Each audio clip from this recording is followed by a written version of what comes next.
안녕하십니까. 오늘은 낭낭 고구려 신라인과 다른 고리 조선인이라는 그 한국어를 가지고 설명을 드리려고 합니다. 지금 여러분이 가지신 책에는 요 지도가 없습니다. 그 제가 이제 이 지도를 다시 넣은 것은 글로만 있는 것보다 지도를 놔서 여러분들에게 이해를 좀 도우려고 그림을 넣은 것입니다. 지금 이 낭낭 지역을 우리는 지금까지 낭낭군과 낭낭국에 대한 개념이 없었습니다. 그걸 왜냐하면 이련이 낭낭국 항목을 두고 낭낭군을 덮어버렸어요. 한나라 낭낭군으로. 그래서 낭낭국과 낭낭군을 혼돈을 하게 됐습니다. 근데 낭낭국은 옥저 동쪽에 있는 명칭이고, 그리고 낭낭군은 고구려 남쪽에 있던 예의 서쪽에 있는 군을 나타내는 겁니다. 그러니까 여기서는 이 옥저 동쪽에 있던 낭낭국 땅의 변경을 말씀드리려고 합니다. 지금 낭낭국 땅이 유화 동쪽이 동이전에서는 등장을 안 합니다. 이제 구당서에서 고구려 동쪽에 신라가 있다 라고 했을 때 등장하지, 그 이전에는 이 낭낭국에 등장하지 않고, 그 대신 한서 28권에는 이 낭낭국이 기자 이전에 낭낭국이 있다라는 글로만 나타내고 그 상세한 것이 나타나지 않습니다. 그런데 저 맨 위의 지도는 이것이 이제 주나라고 주나라 시대, 그러니까 기자가 살던 시대에 기자 이전에 이미 낭낭이 있다는 것이 한서 18권에 있으니까 그 우리가 이제 일반 한당국의 조선 세기에는 이 아을단지 때라고 돼 있습니다, 이게. 근데 그러나 이제 정사에서는 그냥 한서 28권에서는 낭낭 기자 이전에 낭낭 조선이 있었다. 그러니까 낭낭이 아마 조선과 이렇게 별도로해서 사반 이전에 이미 낭낭이 분할돼서 자치 동치를 한 것 같아요. 그런데 이제 진나라가 들어섰을 때, 진시황 때는 낭낭국 고조선이 고열각께서 입산을 하심으로 해서 낭낭이 고조선이 이제 조선은 문을 닫고 해모수의 북부에 와. 이제 여기서 이제 우리가 고리로 제가 표현했습니다만 고구리가 시작이 되고, 그리고 최숭의 낭낭국이 있었고 번조선, 이게 기준과 기비의 조선입니다. 그래서 요때가 이제 삼사국 시대라고 저는 표현을 합니다. 요게 위에는 이제 여기 이제 번조선이 이렇게 위만조선과 삼한으로 나누어지고 낭낭국가에서 사국이 되고, 그래서 이것을 이제 삼사국 시대라고 저는 명칭을 붙입니다. 그런데 우리가 이제 지금 고구려 백제 신라의 건국에 대해서 우리나라에다 나타내려고 모든 사람이 노력을 하고 있습니다. 근데 낭낭국이 있을 때 유엔제는 5월 지역에서는 고구려의 주봉, 백제의 온조, 그리고 혁거세의 신라, 아마 이렇게 봤는데 혁거세보다는 사만이 나누어져서 백제와 신라와 외로 이렇게 해서 유연년 5월경에 나라가 형성을 됩니다. 그 32년 이전에 이미 주몽이 건국하고 온조가 건국하고 그리고 신라와 외가 이렇게 되는 그 과정을 제일 아래 지도에 표현한 겁니다. 그러니까 우리는 지금까지 고구려 백제 신라의 건국을 만주와 조선 팔도에 나타내려고 지금까지 해왔습니다. 그런데 32년 이전에는 낙난국이 있었다. 그리고 낙난국이 간 지역이 됨으로써 거서간에서 마리간까지 해서 32년에서부터 503년까지 이때는 고구려인이에요. 근데 우리는 지금 이걸 마리간 시대를 고구려와 다른 걸 나타내려고 하니까 지금 그게 잘 안 나타내지는 겁니다. 그래서 거칠부에 국사를 쓸 때 지정왕까지의 대수는 32년부터 502년까지 간시대의 대수이라고 그렇게 봐야 됩니다. 왜냐하면 지정왕이 진평왕이 26대로 되어 있어서 삼국사에는요. 근데 북사에서는 30대입니다. 그러면 4대가 빠진 거죠. 그 4대가 삼한시대, 그러니까 삼한시대 마한변한 질환이 있던 삼한시대에 사로국의 4대가 빠졌다고 보시죠. 그래서 우리는 천년의 신라를 얘기하는데 사실 천년이 더 된 신라죠. 그리고 그 신라가 백제의 병합이 됩니다. 우리는 이제 병합이 되는 게 아니라 백제의 고구려에 속해 있다가 광개토왕 때는 고구려에 속해 있다가 백제가 광복을 하면서 북사에서는 신라왕이 백제인이라고 되어 있습니다.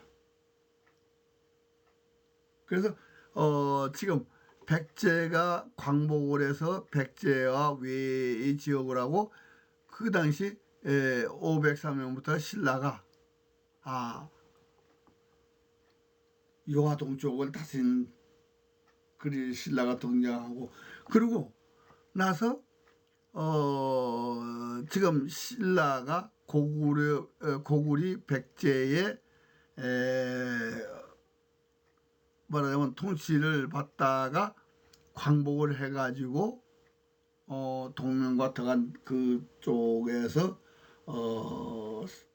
말하자면 화랑도가 일어나고 이렇게 하면서 백제와 고구려를 폐망시키는 그런 역할을 한다는 지도가 바로 이제 이겁니다.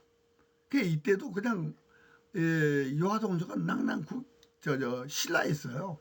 이 신라가 우리는 503년 독립해가지고 마리가에서 왕을 했으니까 이건 완전 독립이죠. 그래서 615년에 지금 고구려장성 남쪽 그러니까 지명으로 하면 길림과 광영 남쪽을 다스린 신라가 있었습니다.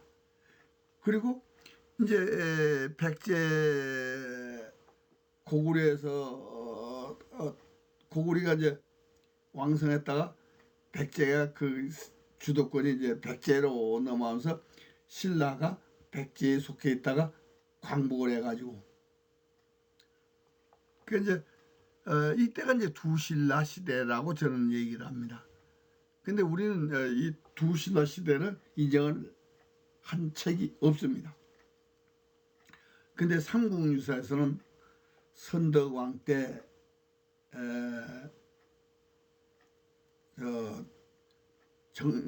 정신대왕이 있다. 자장법사라는 한 인물에 의해서 두 신라가 규명이 됩니다. 그리고 삼국사에서는 간에서 왕이 되는 신라가 있었고 최초는 전부 다 왕이라고 했다. 그게 최초는 오월과 제노 사이에 있었거든요.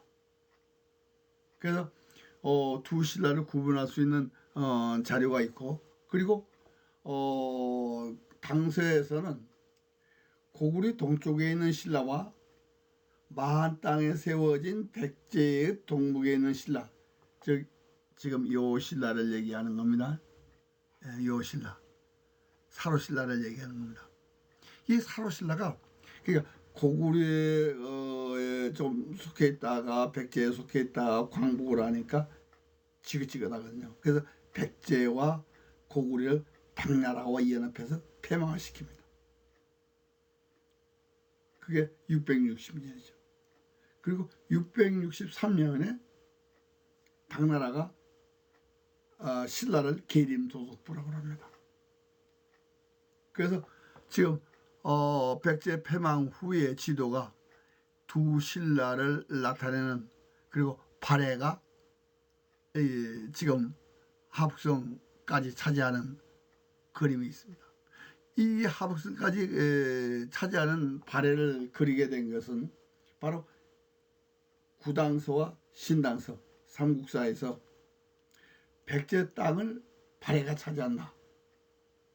그리고 신라가 차지한다. 그래서 이 남제에서 백제 지명 남쪽으로 동명과 덕안이 있으니까 그건 사로신라가 차지하고, 발해만을 감싸고 있던 백제 땅은 발해가 차지했다. 그렇게 했을 때 이 지도가 완성됩니다. 근데 이제 여기서 발해 땅을 지금 어디까지 한정할 수 있느냐, 그것이 관건이었거든요. 근데 요새 이제 조선을 건국한 이성계의 족보를 가지고 따져봤습니다. 그랬더니 우리는 이성계의 고향이 함흥이라고 알고 있습니다. 근데 거기 이 명칭을 옛날에 환영이라고 했다 라고 이제 우리가 그런 자료들이 있으니까, 그 왜 그러냐면요, 명나라한테 두 개의 명칭을 줍니다. 환영과 조선이라는 명칭, 어느 걸 국호로 했으면 좋겠습니까 라고 했을 때 환영을 빼고 조선으로 하라고 해서 우리가 이제 1392년 이후의 역사를 조선이라고 하게 된 겁니다. 근데요, 그러면서 이제 우리가 함흥차사라고 알고 있는데 그 지역을 환영이라고 했다. 이렇게 이제 우리가 설명을 들은 것인데, 사실 환영이요, 거기냐? 아마 거길 수도 있겠죠.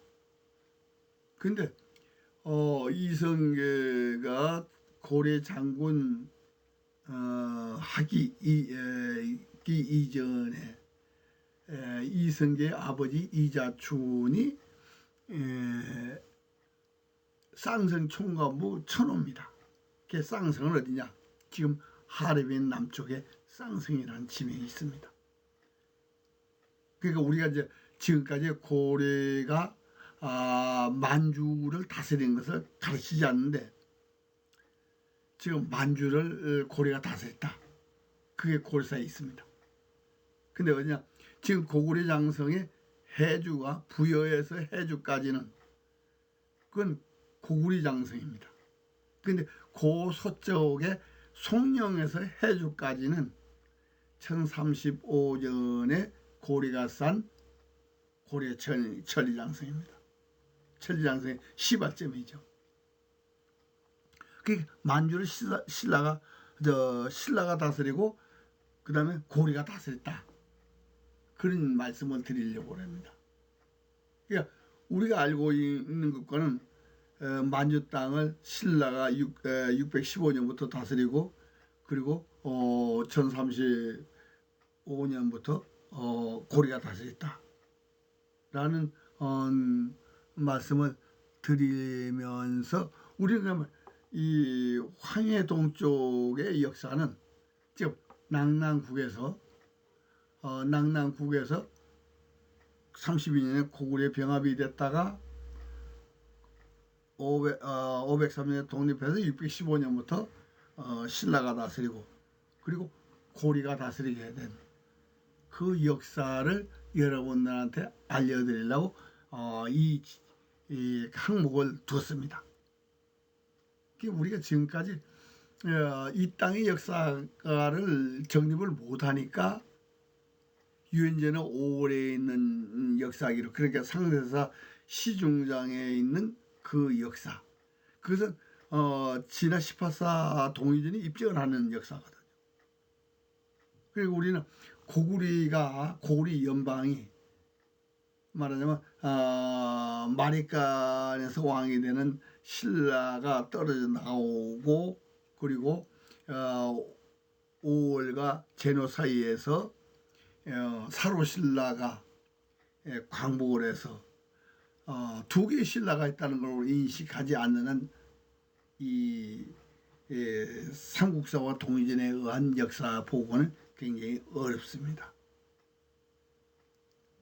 그래서 분명히 황해동 쪽에는 낭랑에서 고구리 연방 속에 있다가 신라인이 됐다, 이런 걸 인식을 해야 지금 교과서에서 나오는 이 오른쪽에 있는 두 개의 지도, 여기서 반도 사관에서 벗어날 수가 있는 겁니다. 그런 생각을 가지지 못한다면 결국 삼국사와 동의전을 가지고 번역을 말하자면 재현을 한다는 것이 어렵겠죠. 왜냐하면 삼국사와 동의전은 아시아 전역을 우리 조상들의 무대라고 기록하고 있습니다. 그런데 우리는 지금 조선 팔도인만을 조선인으로 보는 한민족으로 보는 그런 사관에서 벗어나지 못하기 때문에 자꾸 삼국사와 동의전을 조선 팔도에 맞추려고 하는 취사선택이라는 용어를 사용하면서까지 맞추려고 하는 그런 역사를 지금까지 해왔던 것입니다. 그래서 오늘은 황해동 쪽의 신라가 낭랑국에서 고구려 연방에 속했다가 신라로 독립하게 된 그 역사, 그리고 고리와 조선으로 이어진다, 이런 말씀을 드리는 것으로 이 시간을 마치겠습니다. 감사합니다.